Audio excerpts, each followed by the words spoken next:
I guess just in one sentence, our mission is to help put kind of the latest in technology and science in concrete materials and concrete pavements into practice. And we work with basically, we're a research center. We're based at Iowa State University. We do a little bit of our own research. We also work with researchers at a lot of other universities around the U.S., including, I know, North Dakota State we've had a relationship with for a number of years. But we also work with agencies, and we also work with industries, just kind of knowing that everyone wants to do their best to kind of, put the best practices into place and things like that and produce the best concrete pavements that we can. So we're kind of helping unite all of these stakeholders and helping everyone work together to advance the state of the practice. So that's what we do. Now getting into kind of the why behind why we're getting into this performance engineered mixtures topic. We've been using concrete pavements for a long time, over 130 years. The first concrete pavement in the U.S. was built. I double-checked it before this presentation, and I had to change the year on here because I said 120, but it was 1891 in Ohio. So it's been over 130 years that we've been using concrete pavements in the United States. And a lot of things have changed since then, from the types of equipment we use to build the pavements to the types of trucks and aircraft and things like that that we're loading these pavements with. Very different than it was back in 1891. And we've made a lot of advances over the years. I've got a picture there on the left of the Asho road test from the 1950s, kind of one of the big, there were a number of road tests done back around that period of time to help understand how paving materials worked and how they responded to traffic loads, how they performed and lasted. That was, kind of the seminal big one at that time. We've learned a lot since then, with the dawn of computers. We're able to model stresses and strains from the loading that we put on our pavements and things like that. We've advanced great in that respect. We know pretty well how to design pavements to stand up to traffic. We've made a lot of progress on that front. Likewise, on the construction side, we have, the type of the paving equipment that we have today and what those are capable of is, dramatically better than what we had, when we first built out the interstate system back in the 50s and 60s, back at the time of the Asho road test. So that our capability and efficiency, again, is much greater than it had been in the past. We've made a lot of great advancements. But that being said, we still don't always get, 100% performance. We don't always get exactly what we're looking for our concrete pavements. And really, in many cases, it's the materials where kind of things fail us. The durability is usually what we see as kind of the limiting factor and maybe why we don't achieve our design life for concrete pavements. And so that's kind of where the idea behind the Performance Engineered Mix program started from. It was a program to say, hey, long-term durability is kind of maybe the thing that, again, with all our advances in design and construction, having the materials that we need to make sure the pavement lasts as long as we need it to, that's where we need to focus our efforts. So this is a program to develop a better specification for concrete pavement mixtures, making sure we understand what makes concrete good, what those most important properties for long-term durability are, and those can be very different depending on if you are from the Midwest or the West Coast or the South. Climate and the local materials have a big impact on how concrete performs and, what it needs to stand up to over its lifetime. So, it's going to be very different. It's not going to be a one-size-fits-all specification that you can just send out to everyone. You really have to develop kind of a method to help approach it in the right way so that it fits your specific needs. And needs can also be different, rural versus urban, demand of heavy trucks versus, a lighter loaded facility. Lots of different things can play into that. But kind of the big thing, one of the big things too that I'll talk a lot about in this presentation is the test methods that we use. Part of the reason why there might be a disconnect between the durability that, when we don't get the durability that we need in the long term is because most of the test methods that we use for acceptance or even when we're developing mixes, they don't really relate to long-term performance. The slump doesn't, in the end, really tell us that much about long-term performance. So better test methods are another way to help us get maybe to where we want to be going and help us improve our practice in the long term. And obviously, we need better ways to make sure that we can prepare our mix to meet those goals. So in terms of what makes good concrete, we generally know what's important. It's not a matter of us not, understanding how concrete works, and we don't have many great examples out there of concrete that's lasted a long time. But just some of the key things to mention here, because these will kind of be themes that we're hitting on in this presentation here. First of all, it does have to be, constructible, or we have to have good workability of our mix. If you can't place it well, then you're not going to get a good product at the end of the day. So workability is very important. That second bullet point, dimensionally stable. What we're talking about there is we know we need to have good aggregates. They're not going to be susceptible to, freeze-thaw damage or ASR, alkali silica reaction. We need good solid aggregates that are going to be able to perform over the life that we design our pavement for. Same thing with shrinkage. I know in dry climates, I'm in Iowa at Iowa State. I've lived in kind of the central Midwest my whole life, but I know maybe as you start getting west out this way, a little bit drier climate, shrinkage becomes a more important parameter that we have to be thinking about when we design our pavements. So that also kind of plays into, we don't want our mix to kind of, as it's setting up, to shrink and develop curling and warping. We want our concrete to be impermeable. Really the source of most of the issues that we end up, potentially having with durability in concrete, water is the starting point for that. None of those things are really going to happen if the water doesn't get into the system in the first place. So the more impermeable we can make our concrete, the more difficult it is for water to move through the concrete. That can go a long way just up front from preventing a lot of these bad mechanisms from happening and causing durability problems. And then obviously cold weather resistance, that's not something that's relevant everywhere, but it's always been relevant where I've been, and I know it's relevant here. Just being able to stand up to freeze thaw, being able to stand up to the de-icing treatments that we need to put on our pavements to help keep them in service during the winter. And then we need our pavements to be strong, but we really only need to make them strong enough, and I'll talk about that in a second here. But really, to the extent that there's been kind of a disconnect between the things that we all know make for good, durable concrete and why we don't always achieve that in practice, again, some of it has to do with the fact that the specifications that we've had in the past and the test methods that we have in the past haven't always matched up exactly with what those goals are. Like I mentioned, think about slump. Slump can tell you a little bit about workability, but especially if you're slip-form paving, you're using a very low slump mix to begin with. You're not getting a qualitative measurement that's telling you a lot about workability if you're measuring slump in most cases. Air content, we've known for a long time that it's important to put air in concrete, but just the percent air doesn't tell you everything about why air is helpful and whether you might have a good air system or whether it might be prone to getting knocked out or not giving you the protection that you need. And then strength. Here's kind of the thing. A lot of our specifications, historically have been written about, around wanting to get strength. And it is obviously very important that we have the strength that we need to carry traffic loads, and we need to get the concrete pavement open on time, open in a short amount of time to be able to get traffic on the pavement, get the pavement open. But really, strength in the long term doesn't have a correlation with durability. And in fact, if we do things like put too much cement in the mix to try to kick that reaction off faster and get it open earlier to traffic, that might work against us from a durability point of view. So in a lot of respects, the fact that strength has kind of been elevated as kind of the paramount thing in a lot of specifications as the design target you absolutely can't miss, or you're going to get the pavement torn out or rejected. That's not necessarily something that is helpful from a long-term durability point of view. And so changing the way that we do our specifications and do our testing is something that might be able to help us, ensure better durability in the long term. And that's something that we want to make sure that we can get. So kind of the vision is just, again, concrete that delivers what we need, and that's longevity, that's efficiency. So, everything that I'm going to be talking about here as things that we can do to help make our mixes more durable in the long term. None of it is really more expensive up front than what we do today. It is cost efficient, and it's efficient from a sustainability point of view as well, which is becoming more and more important. We're seeing a lot of movement in the concrete and cement industry and from Federal Highway Administration, from different state legislatures and things like that to be more sustainable. But using our materials in a more efficient manner is a good practice that is helpful for long-term durability, and so it can help us achieve our cost and environmental impact goals as well.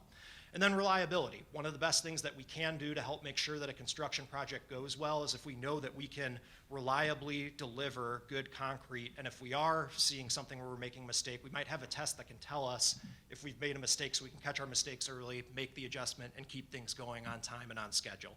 And all at the end of the day, that all adds up to is a lower cost of ownership and a better product, something that the people producing the concrete and building the pavement, as well as the owner or agency, can both be proud of.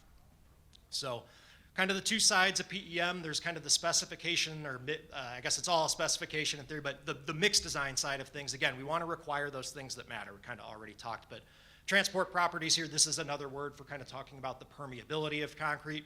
Again, the less easy it is for water to, move into the concrete and saturate the concrete, the less likelihood that there will be a chance for that water to eventually cause, any kind of damage that it can. We want to make sure we're using good aggregates that aren't susceptible to things like ASR. And we do still need strength. I'm not saying that strength isn't something that we obviously still need to be making sure that we achieve, but again, just we have concrete that's strong enough and that it's not working at the expense of some of our other goals. And then obviously, depending where you are, cold weather resistance, shrinkage, especially if you're in a dry location, and then workability. Again, being able to build the pavement.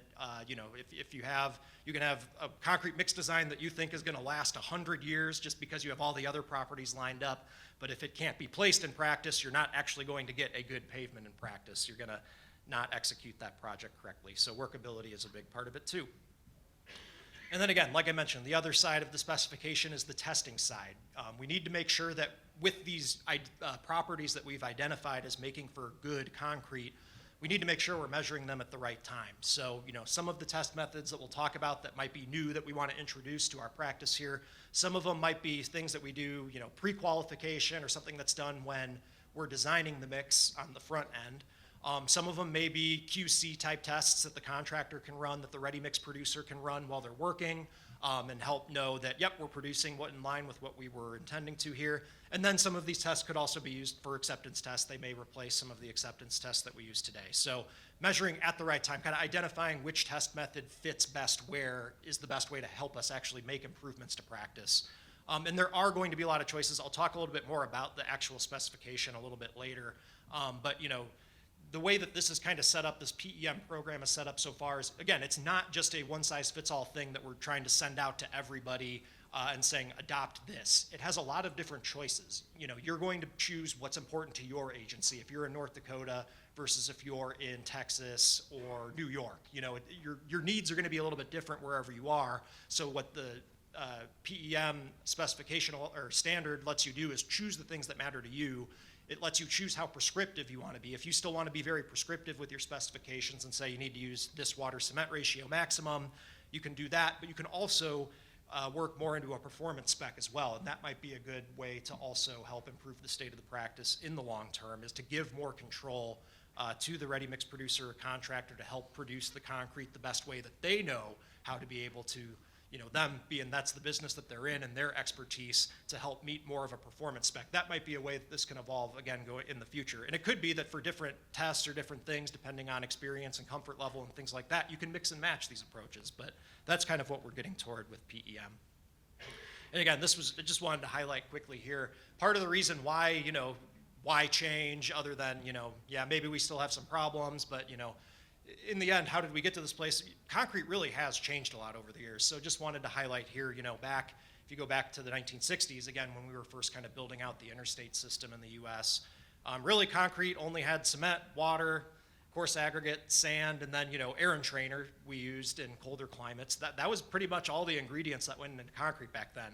Now we have all sorts of additional admixtures. We use fly ash or slag or different SCMs. Different gradations of aggregates, so very, very different types of materials that we use in a lot of cases, and they've changed the way our concrete mixtures behave and perform. Maybe some of the older test methods like slump used to tell us more when we weren't using water reducers or super plasticizers, but that has really changed the way mixes perform.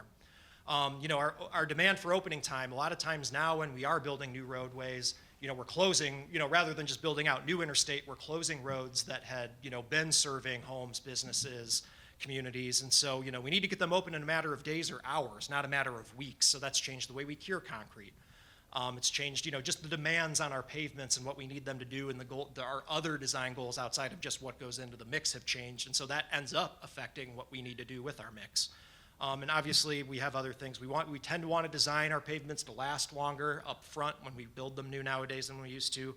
And then the knowledge base is changing. I know we just had a presentation earlier this morning about workforce, and I know a lot of state agencies across the country don't have the personnel that they used to and the experience that they used to. And so, with a changing knowledge base, it could be that, we're getting to a point where, the experts where they come in are where they can maybe, again, talking kind of where maybe you could switch to a performance spec, or really just where the experience of working with the materials.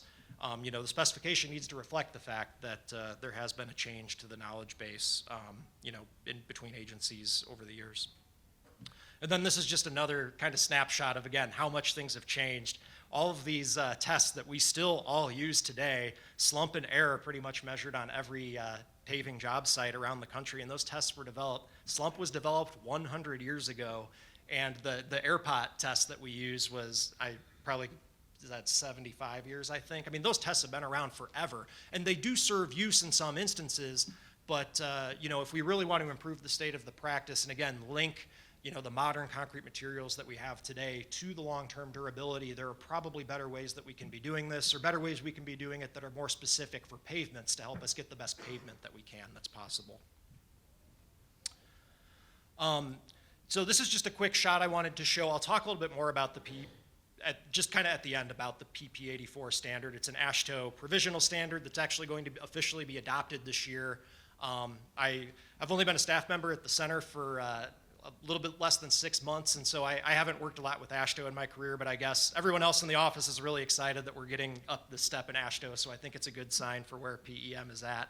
But kind of the development of PEM over the last 5 years or so has been, a lot of it's been done as part of a pooled fund study with 19 different state DOTs. Those are just the states here that are highlighted on the map. So the stars there are some project locations where we've been doing things like shadow or side-by-side testing, new test methods, old test methods, maybe incentive for the contractor or producer to use a new mix specification, kind of shadow projects, things like that. So we've been seeing a lot of good work going on around the country, and we've been really encouraged with how things have been going so far. So just to talk a little bit about what those important aspects of the mix, or maybe talk a little bit, compared to what you might think of as a standard concrete paving mix. If you do want to engineer it to be more durable in the long term, what might change or what might be different?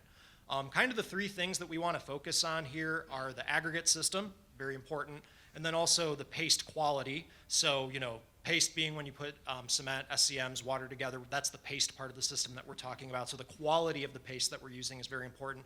And also we need to be watching the quantity of paste that we put in. Those are kind of the 3 main things. And those all work together. If we're making a change to one, it's going to cause a change in the other. We might have to make an adapt on either side. I think a Rubik's Cube is a good metaphor for this, although I've actually never solved one of these before, so I don't know if the metaphor works that well, but I think it's, again, these things all interact together. So as we're making changes to one, it can help us make a change in the other, or, vice versa. So, and really, another way you can kind of think about, we have the filler in concrete, that's our aggregate system, and then the glue is the paste, and those are kind of what we're talking about from a mixed design perspective. So, like I mentioned, how would if you want to make what we call a high quality paste system in our mix, what are we shooting for? We're shooting for something, again, that's less permeable, less susceptible to freezing and thawing, and obviously this is where the strength comes from in our concrete as well. So this is, again, having a high quality paste system helps us get the strength that we need. Now, in terms of what might be different from a typical mix, something that I think more agencies, especially as part of this pooled fund recently, have been doing is looking at reducing the water-cement ratio. Reducing water-cement ratio to something like 0.38 to 0.42 for slip-form paving applications. So, this is specifically for paving mixtures, has been something that's been helpful because the lower your water-cement ratio is, the less permeable the paste network is, the fewer pores you have there. So that does help it. Again, it makes it a little more difficult for water to move through your concrete and helps improve that long-term durability. We've been using, just over the last few decades, more and more, we use SCMs like fly ash and slag in concrete, and those continue to be extremely important. And then obviously we know we need a good air void system.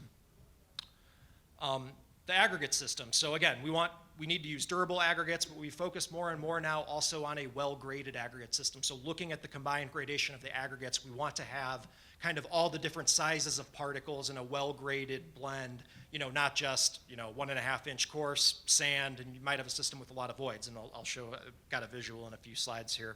And increasingly we've taken advantage of intermediate aggregate sizes and including maybe a 3rd silo at the plant and adding that in to the job site as well, and that can help us achieve that well-graded mix.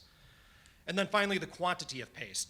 We need enough paste, so cement, SCMs, and water, to get the workability that we need, but if we use too much, that can have a negative effect on permeability. Just the more paste, the more pores we have in the system, and that just makes the concrete more permeable in the end.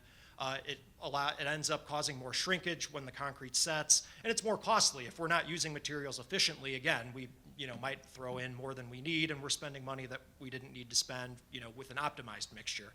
But the optimum paste content itself will depend on your gradation. You need a well-graded aggregate blend if you are going to try to reduce the quantity of paste that you're using, and on the type of binder as well. But just kind of a visual here showing how some of these things work together.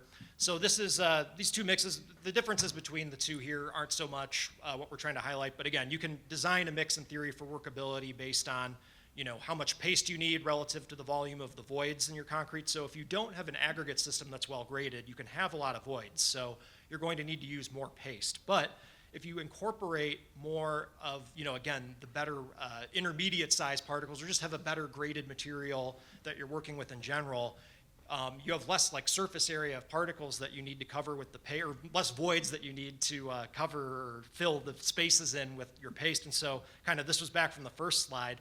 Whatever target you're designing for workability, you don't have to use as much paste to get the same workability. So that's how, again, these two things can work together so that you can use less cement, less water, but still achieve the workability that you need by tying that in with the gradation. And again, that goes back to this idea that these things all interact with each other and they work together to help us get a good mix design. And this is just a great picture to show. This was a project where I think this was a state out east somewhere. Contractor was using kind of the typical DOT mix design that they've been using, and they were running a PEM project side by side. This project on the left, you can see they were not getting a good surface finish. They've got some voids and tearing there on the edges and the surface. And then they switched again. They were doing a side-by-side spec. They did more of a PEM style mix design, doing a well-graded aggregate blend, optimizing paste content. And the picture on the right, things turned out much better when they made that switch. They actually reduced the cement and water content of that mix and got a much more workable mix that responded a lot better to the paving machine. So again, focusing on how these things work together really can help deliver a good product in the end. But the other key part of that is going to be these new test methods. How do we actually evaluate if we want to design for some of we want to make good concrete. We have some of our new design goals for long-term durability. Like we mentioned, the test methods that we use now today don't always actually measure those things that matter for long-term durability. So we need to make sure that we are measuring the critical properties. And again, it's also important that we measure them at the right time. We get the information when we need it so that we can make the adjustment that we need to. So for the air void system, I think I referred to this a little bit earlier, but normally we would just, again, with a regular air pot test, we're just measuring the percent of air that's in the system. But that by itself doesn't tell us how beneficial the air system is if it will help protect us from freezing and thawing. We don't just want one air bubble in the concrete. All the water that might be in the system isn't going to be able to just escape into one air bubble. We want a distributed system with air throughout. And so a new test method that can help us measure the extent in fresh concrete that it is distributed around is something called the super air meter, which has been, I think, coming into practice over the last maybe 10 years or so, but works very similarly. You can see it's designed to be very similar to a regular type B air meter. It's a little bit different that you kind of pump it up to a little bit higher pressure, successively higher pressures too. So. But what this is able to give you is a measure of that air void spacing. It helps you infer that. And you can do it in fresh concrete. It takes a little bit longer to run than a typical air test, but you can do it at the grade, and it'll help you make adjustments on the project. So a few different state DOTs have started to make moves to adopt this. I imagine it's something that we'll probably be seeing more, and as more agencies get experience with it, we'll learn more about how well it works in practice. Workability. So again, the slump test might not tell us really a whole lot about what we need to know for pavement mixtures, which is how well does the mix respond to vibration? The way that we consolidate the mix with the slip-form paving machine. Slump tests might not correlate very well with that. And so case in point, this example I showed a minute ago, these two mixes had the same slump, but one performed a lot better than the other one did in terms of workability. So a couple of tests that we have seen some use of in the last few years and that have been adopted are one called the box test, which is a very simple test. You can do this at the plant, at the grade. I've seen quite a few contractors, even when this isn't in the specification, quite a few contractors have bought or built their own box test and are using it themselves because they do see the value in it. Ready mix producers as well. But basically, you vibrate the concrete within just this box mold, strip the forms, and it's a qualitative test, but you can see based on how well the concrete is consolidated, you can get kind of that measure of workability. Another test that we're excited, we've been working on at Iowa State is what we call the V. Kelly test.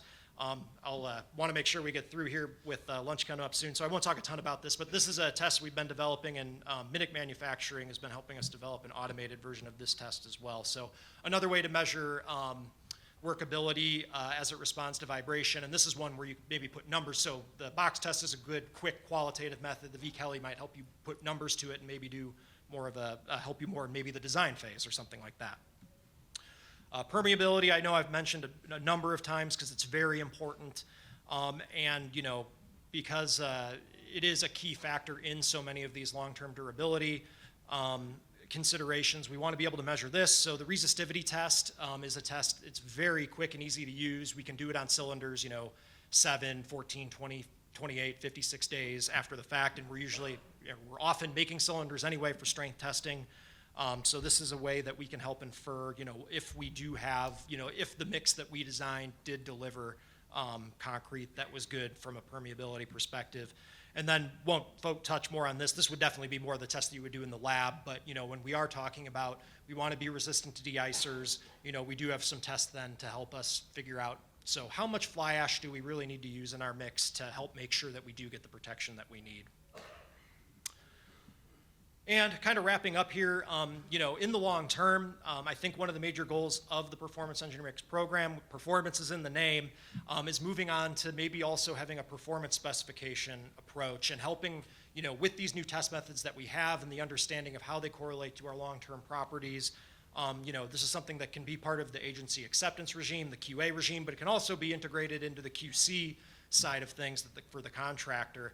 And then eventually in the long term, the vision is that we'll be able to evolve our specifications, remove some of the prescriptive constraints, and if we know we can measure the properties that matter, maybe more of a performance approach to specifications might be where this could end up at the end of the day. So this is definitely, as we get more experience with the PEM program, as we make some changes to our mixes and gain experience with these test methods and things like that, that's kind of where one of the long-term goals of PEM and how we can change the state of the practice for concrete pavements. I mentioned this PP84 spec. Just wanted to mention here, or standard, which will be Asho R101 very soon. Again, it's not just a one-size-fits-all thing. What it kind of shows you is it'll give you, this is an example of things that you can specify in your mix for cold weather resistance. And you can see it has language here like choose one between two. You can choose to specify different things. You might want to specify a certain water-cement ratio. You might want to specify a certain air content, or maybe you want to use the SAM number you get from a super air meter. It kind of gives you different choices that you can select there. And then, again, an overview of what different test methods are out there to measure these things and when is the right time to apply which test method, or at least kind of where our best understanding of these are now. So, But at the end of the day, we've been really excited about the progress that we've been making on this program in the last few years. This is the 5th year of the first pooled fund study, and I think we're anticipating that there will be a second study that starts after this. I mean, there are still a lot of states that are moving forward and adopting this, and we're also hoping to help integrate more of things that we can measure during construction and see different ways that we might be able to help the construction process itself. So moving from the mixed design phase to the construction side of things might be where PEM goes next. But we're very happy with how things have gone with it so far, and we know as we do this and we continue to learn more, it's only going to help us improve our specifications even more going forward and help them evolve. So with that, hopefully I think I ended just about right on time, but it was great to be here. Thanks for hosting me today, and glad to be able to talk about PEM and the CP Tech Center. And I know it's lunchtime, but I'll be around the rest of the conference if any of you want to say hello or have any questions. I'd be happy to talk to you. So. Thank you.